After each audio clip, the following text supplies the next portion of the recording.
트럼프 미국 대통령이 백악관 상황실 NSC 회의에 앞서 SNS에 글을 올렸는데 자, 한번 보시죠. 우리는 소위 최고 지도자가 어디에 숨어 있는지 정확히 알고 있다. 아마 이란의 최고 지도자를 얘기하겠죠.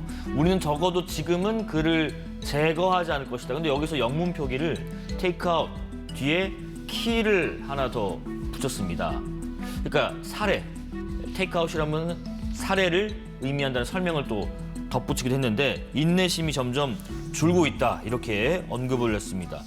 트럼프 대통령이 그러면 이란에 무조건적인 항복을 요구하는 것 같은데 참 이란 입장에서는 받아들일 수 있을까? 국가 대 국가 입장에서는요. 어떻게 생각하시는지요? 그렇습니다. 국가대 입장에서 굉장히 굴욕적인 거죠. 지금까지 이란 입장은 굉장히 억울할 거예요, 사실. 이스라엘이 이제 그 이란에 대해서 공습을 통해 가지고 이제 그 지금의 분쟁이 벌어진 거 아니겠습니까? 선제 타격을 받은 건 우리 쪽인데. 그렇습니다. 예. 그래서 거기에 대해서 대응할 수밖에 없었고 대응을 했는데 그 수준에 맞춰 대응을 했는데 이제는 그 미국뿐만 아니라 주 G7 주요 국가들까지 나서 가지고 이제 이스라엘은 자위권이 발동된 거고 이란이 어떤 그 영내 분쟁의 원인이다. 이런 식으로 해 가지고 문제로 낙인을 찍어 버렸단 말이에요. 예. 그러니까 이란 입장에서는 상당히 곤란한 쉽게 말하면 고립무원에 처진 이제 굉장히 외로운 상태가 된 거고요. 이것이 국내적으로 본다면 국민들의 불만, 그러니까 현 정권에 대한 불만으로 표출이 될 수 있을 것이고 이 부분에 대해서 이스라엘과 미국이 이제는 이란 국민들과 그 정권을 갖다 갈라치기 하는 이런 모습을 보이면서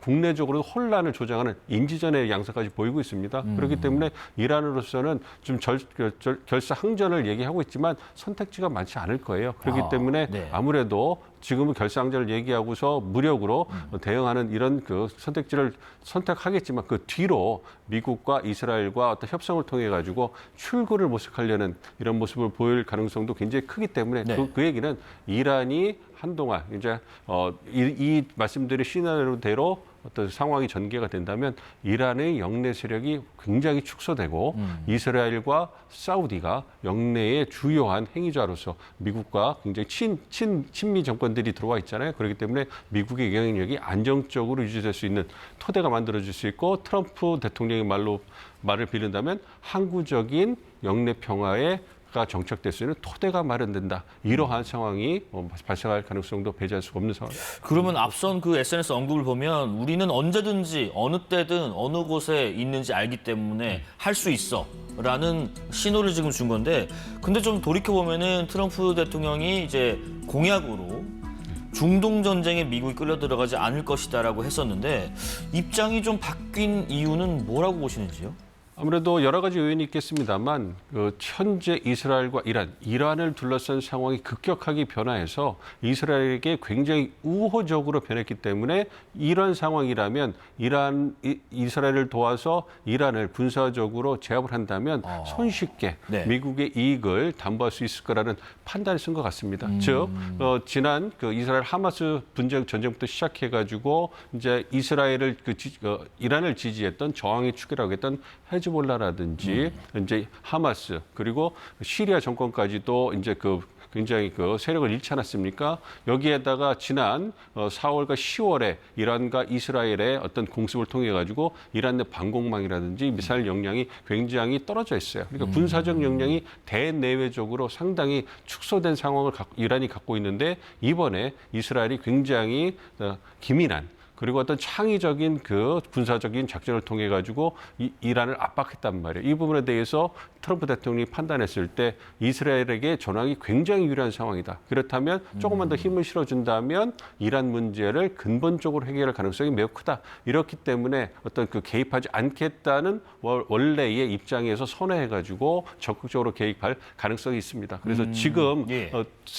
SNS 통해서 트럼프 대통령이 이란에 전하는 것은 제가 볼 때는 최후 통첩이다 이렇게 생각을 하고 있습니다. 아하. 그래서 그렇기 때문에 단기간에 만약에 이란이 항복을 하지 않는다면 좀 지켜봐야 될 것 같습니다. 이스라엘과 미국이 어떠한 형태의 군사 작전을 펼칠지 모르겠습니다. 즉 미국이 얼마나 적극적으로 군사적으로 직접 개입할지는 두고 봐야 되겠습니다만 지금보다는 보다 적극적으로 군사 작전을 해가지고 이란 문제를 단기간에 끝낼 가능성도 점점 높아지고 있다 이렇게 보고 있습니다. 그러면 지금 이스라엘은 어떤 생각하고 있을까요? 네타냐후 이스라엘 총리는요, 최근 유대교에서 가장 신성한 장소 중에 하나로 알려진 예루살렘의 서쪽 벽을 찾아서 벽 틈에 손으로 쓴 메모를 넣는 이 모습이 포착됐는데 이 메모를 보니까 백성이 사자처럼 일어나리라는 문구가 적혀 있었습니다. 이 구절이요.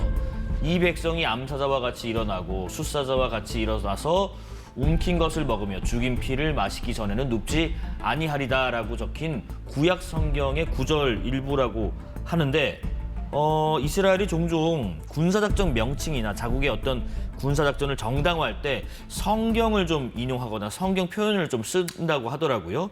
그러면 이 맥락은 이란과의 분쟁에서 끝을 보겠다, 뭐 이런 예고인가요? 그렇습니다. 선제적으로 움직여가지고 현상을 변경시켜서 이제 끝을 보겠다. 이걸 암시하는 그러한 작전명이라고 보고 있습니다. 그러니까 라이징 라이언이잖아요. 그러니까 일어나는 사자기 때문에 사자는 뭐 이스라엘을 의미하는 걸 거고요. 일어선다는 것은 그 이스라엘의 생존을 위협하는 적국, 여기서는 이란이 되겠죠. 이란의 위협에 대해서 가만히 있지 않고 먼저 선제적으로 타격, 군사적인 작전을 통해 가지고 문제를 해결하겠다. 그래서 핵과 미사일 역량뿐만 아니라 주요 군 인사들, 정치 인사들까지 제거해 가지고 어떤 문제를 해결하는 토대를 만들겠다. 이러한 걸 보여주는 거기 때문에 이러한 그 작전 명의에 부합하듯이 이스라엘이 먼저 이란에 대해서 대대적으로 공습을 하고 주요 인사들을 살해하지 않았습니까? 그걸 통해 가지고 완전히 상황을 이스라엘에게 유리하게 끌어오는 그런 작전을 했기 때문에 국내적으로도 사실 네타냐후 총리가 국내적으로 지지가 굉장히 약한 상황 아니겠습니까?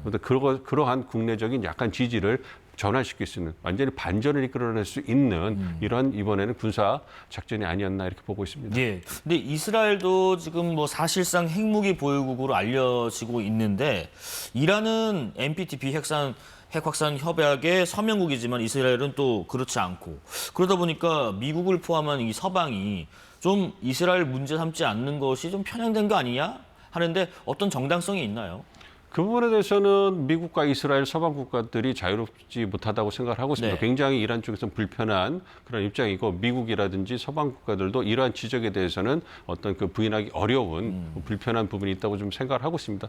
그럼에도 불구하고 국제 정치나 국제 사회는 전적으로 힘을 토대로 해가지고 움직이는 현실 정치이기 때문에 이러한 측면에서 굉장히 좀 불합리한 부분이 있잖아요. 불공평하고 그럼에도 불구하고 이제 그 힘을 가진 국가들이 자신들의 주장을 정당화하는 그 정당성이 얼마만큼 타당성을 가지는지 그거는 이제 저희가 이제 지켜봐야 되겠습니다만 그럼에도 불구하고 주장을 하기 때문에 그 부분이 통용되는 것이 이제 국제 정치이기 때문에 그런 부분에서 이스라엘은 상당한 어떤 그 혜택을 받고 있다 이렇게 말씀드릴 수 있겠습니다. 예. 지금 앞서 이 미국이 만약에 개입을 한다면 군사적으로 어떤 개입을 할 것인가에 대한 언급도 하셨는데 지금 이스라엘의 주요 목표로 거론되는 이란의 지하 핵시설을 무력화할 수 있는 것으로 알려진 미국의 그 무기 중에 하나가 벙커버스터로 불리는 이 폭탄 투하 지금 나오고 있죠. 지하 60m 안팎까지 뚫고 들어간다고 하네요.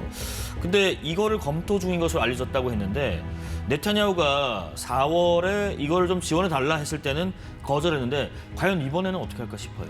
좀 지켜봐야 될 것 같습니다. 저 벙커버스터를 미국이 지원한다면 가능성을 배제할 수는 없겠습니다만 저 벙커버스터를 통해서 우라늄 농축 시설이라든지 여타 어떤 그 우라늄 관련 시설을 갖다가 타격을 했을 때 방사능 유출 위험이 있습니다. 그래서 그 부분에 대해서 어떠한 조치가 가능한지 이 부분에 있어서 관리와 통제가 가능하다는 판단에 쓰게 된다면 벙커버스터가 투입될 가능성이 있고요. 아무래도 미국 입장에서는 먼저 그 공중급유라든지 정보를 지원해서 최소한의 군사 개입을 하는 그런 선택지도 있겠고요. 가장 적극적인 군사 개입을 한다면 미국이 군사작전을 주도하고 이스라엘 도와주는 그런 형국을 띌 수 있을 텐데 그러한 작전도 있고 중간적으로 세 번째로 말씀드릴 수 있는 거는 이제 미국과 이스라엘이 함께 이제 공습을 하는 그러한 가능성도 있습니다. 그런데 이제 아무래도 미국의 입장, 이스라엘 입장을 고려해 봤을 때 세 번째 말씀드린 절충안이 선택될 가능성이 크기 때문에 미국과 이스라엘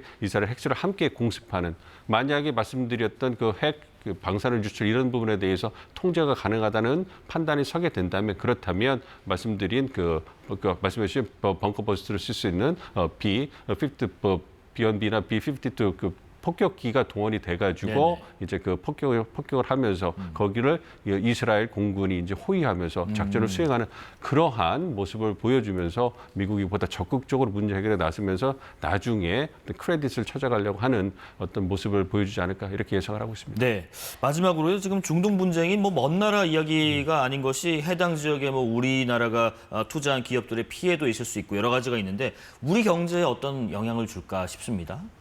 아무래도 두 가지 측면이 예. 있습니다. 경제 측면에서 에너지 안보 측면이죠. 벌써 중동 정세가 혼란스러우니까 환율과 유가가 지금 급등하고 있습니다. 아무래도 그 에너지를 전적으로 수입에 의존한 우리 경제로서는 이 부분에 있어서 이제 부정적인 영향이 불가피해 보이거든요. 물론 우리 정부에서 한 6개월 정도 비축기가 있기 때문에 그 피해를 최소화하려고 하고 있습니다만 그런 불확실성과 불안정성이 우리 경제에 미치는 영향이 클 수가 있기 때문에 그런 부분에서 정책적으로 대응하는 게 필요할 거라고 보고요. 경제 이외에 북한에도 악영향을 미칠 수 있다 이렇게 생각을 하고 있습니다. 미국과 이란이 핵 협상을 다시 재개했는데 협상이 잘못해서 군사적인 어떤 대응으로 끝나버린다면 북한에게 부정적인 시그널을 줘서 핵을 포기하기 위한 협상에 나서는 것은 정권, 국가의 어떤 생존을 위협할 수 있다라는 잘못된 시그널을 줄 수 있기 때문에 그런 네. 측면에서도 악영향이 예상된다고 말씀드릴 수가 있겠습니다. 네, 경제적 그리고 안보적인 영향을 줄 수 있다는 말씀이셨습니다. 자, 국립외교원 민정훈 미주연구부 교수와 이 대통령의 첫 외교 무대 평가 그리고 앞으로의 과제 그리고 중동 상황까지 짚어봤습니다. 고맙습니다.